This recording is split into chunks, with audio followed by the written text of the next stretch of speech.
In today's episode, we're going to make this quick and simple shelf.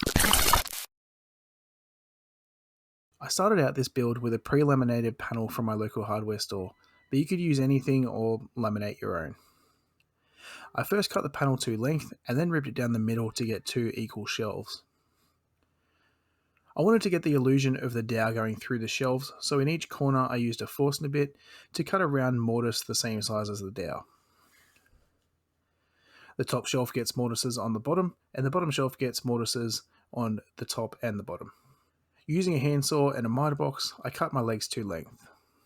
Using a small drill bit, I drill a hole in the center of each mortise and into its leg. I could then use a bit the same size as the thinner dowel to widen the holes for the legs and shelves.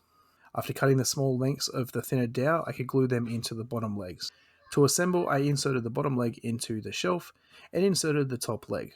The top shelf will just be glued and clamped on top. I need to pause here for a minute. At this time, my wife decided the shelf didn't look right and that it was too tall. So luckily before the glue set, I pulled the top back off.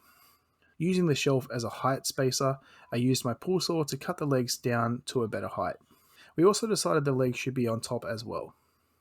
So I repeated step 3 and added mortises to the top of the top shelf. I should add that both shelves are sanded before assembly, as the legs would be in the way after.